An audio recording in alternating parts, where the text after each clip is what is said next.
Nailing the perfect marriage of one of the biggest challenges around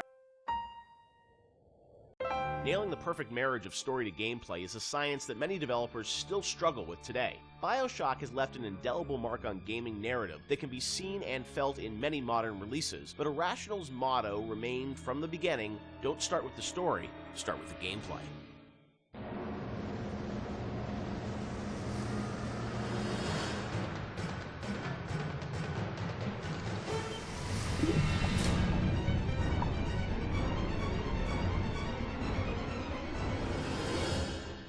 A lot of fans probably wonder about the process you go through in writing the story and the design for a game like BioShock. You've talked about how it evolves over time and what eventually ships is very different than your initial vision. Do you guys write like a script or a design document for the game and that becomes sort of the Bible that everyone drives towards, or do you iterate much more? It's different for every game. Like System Shock 2, I went back to it recently. I wrote a design document, and we started that project in September, and the design document I saw was dated like October or something. So in a month, I wrote the design document, and it didn't change.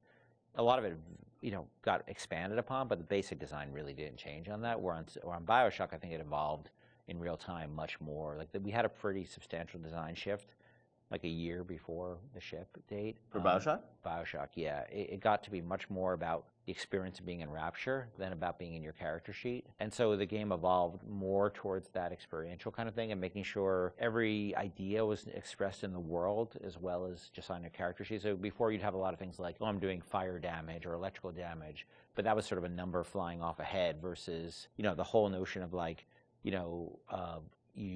there's barrels and you light them on fire and then you can pick them up and throw them. But you'd have stats coming off characters and all that stuff? Much more so. Oh, really? And that evolved, we did a design shift, but I don't know how well that got documented. I think we were moving so fast that we were just sort of changing things, laying down the tracks as we went right ahead of us. And the same with the screenplay, the screenplay there is no screenplay. It's a bunch of probably Excel files and fragments of Word documents that I'd write it. I'd go to recording sessions and I'd rewrite on the fly once I hear the actor perform, because once the actor takes on it, you listen to their voice and you say, what you wrote doesn't really matter. What is the right thing for this actor playing this role to be saying? So I tend to do a lot of rewriting in the session. And then you have a bug late at night where somebody says, oh, this doesn't make any sense. And you're like, oh God, you have to write a new audio log and try to get the actor back in. Or you figure out what's the best way to get this idea across? Yeah. And is it an audio log? Is it a poster on the wall? Is it a piece of text that pops up on the screen? That's always depending on how much time you have and what actor availability is. So, the plans sort of fall apart. I think we've worked on that a bunch since on the new project we're working on, where we are trying to document things a lot better and keep things a lot more logical, but the train was running so fast on BioShock that we just sort of... early on, we got the Andrew Ryan scene in, like we'd said before, and that was kind of like the keystone. We're going to put a lot of work into this, so this can't change. Everything that happens before or after that don't really involve a lot of departments working together to make a scene, those things are very malleable, and if you need to change audio logs to represent a story, if you need to add lines or take away lines, that's very doable. And I think for a while we even had text-to-speech. We even did that I remember for Infinite with Booker and Elizabeth and all their dialogue, and that really didn't work very well, because you'd have these dramatic scenes and it'd be like, Elizabeth, we need to go to Comstock, and it just... Yeah. It almost had no value as far as I was concerned.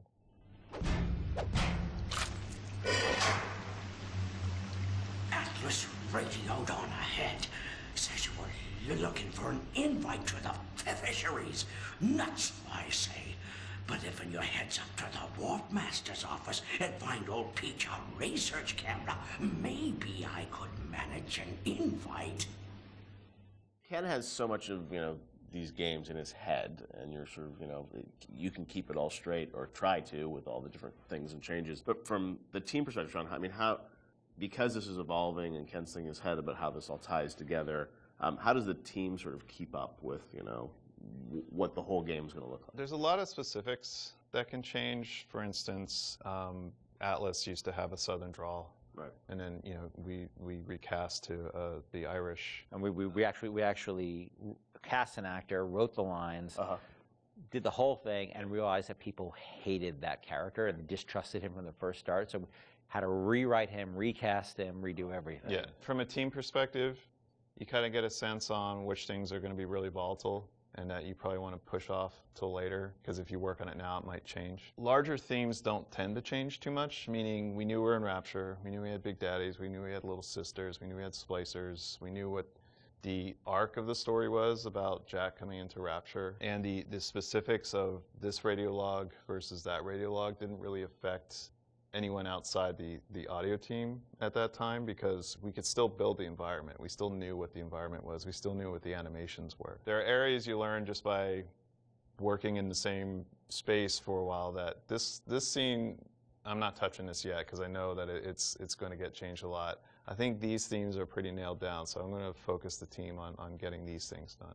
I won't leave you twisting in the wind. We're going to need to draw out of hiding, but you're going to have to trust me. The audio logs were, a great part of the game, and something that if you're a true fan, people really go in and listen to those and piece that all together. But I imagine there's a lot of work that goes into deciding, well, this is better for an audio log versus game dialogue, and there's the act of sort of cutting back and sort of saying, we need to be clear about what the narrative is for the game. What was that process like? The audio logs, were there things you added at the end, or were those, ideas that you had for the game, but then said, hey, maybe we'd demote these a little bit and make them audio logs? As Sean was saying, there's sort of a hierarchy of expense that you have to face, and so any ideas you have to get across, especially as you start playing the game, you realize, well, this doesn't make sense, that doesn't make sense. You have to figure out how you can introduce that idea.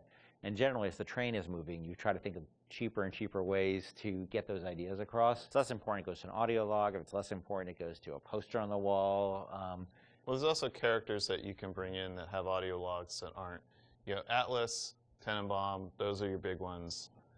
You can bring in somebody to do a short, a few different audio logs. It's a character that some players may not even find, but Right. it adds a little bit of depth to Rapture.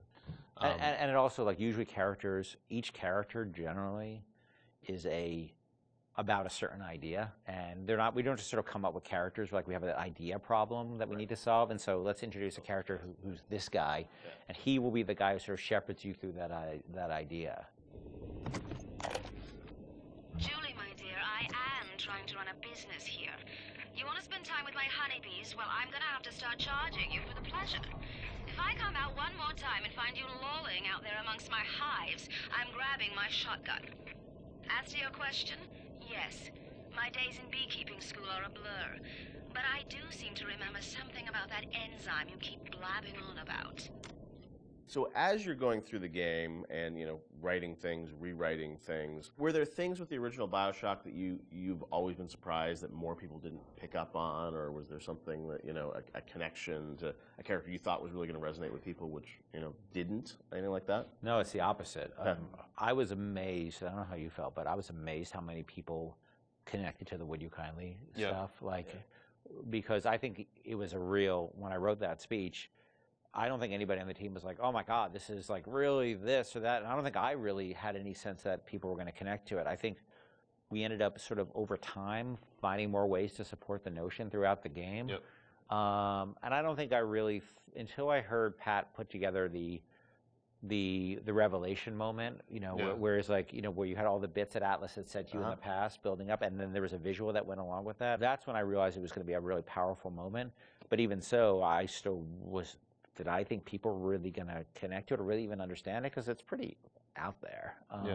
And that it was meta commentary too. I think that completely, I think I thought oh, it's kind of meta, cool.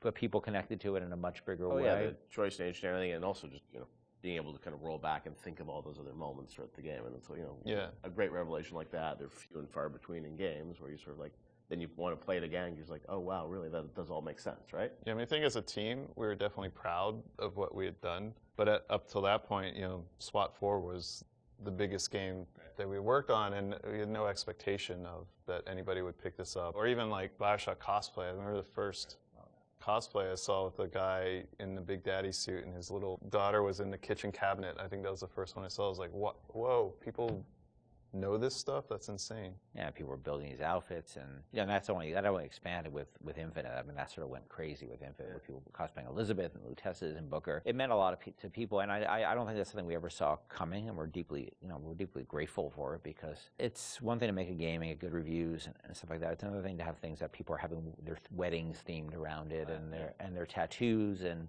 naming their children after characters. You can't plan for that, and I think the only way that could happen is if you just make something that's something that you're deeply in love with and passionate about. I can say we were. It was something there's a lot of passion on the team about, but we didn't know people were going to take away what they did. Would you kindly? Would you kindly? Powerful phrase. Familiar phrase. Would you kindly? Would you kindly get this? Would you kindly find that? Would you kindly find that? Would you kindly find? Would you kindly get this? Would you kindly head to Ryan's office and kill the son of a bitch? Part of the challenge with that, though, is when people love fiction so much and they dive into every word written in every audio log and try and connect all the fiction, make sure it all makes sense. Are there any things from that game that you sort of look back and it's like, oh wow, like we didn't explain this and we should have, or things that fans have misinterpreted over the years?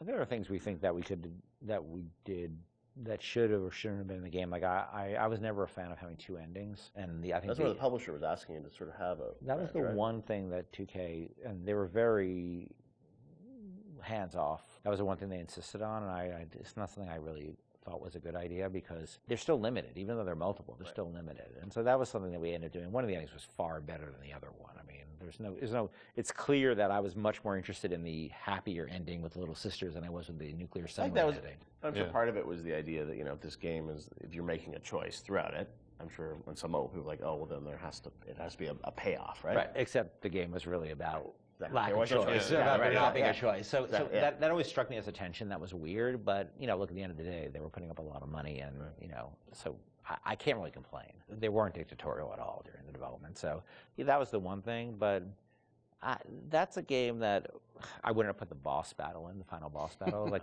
we seem to end up doing that over and over and over again. Every time we start a project, I'm like, I'm never going to do that again. We're never going to do that again, and we end up doing it. Right. We're not good at boss battles, and that you're fighting that guy, and look, this is the naked dude. It just doesn't work. Totally makes sense. But and it works pretty well up till then, but then it doesn't. It just doesn't work. That boss battle's silly.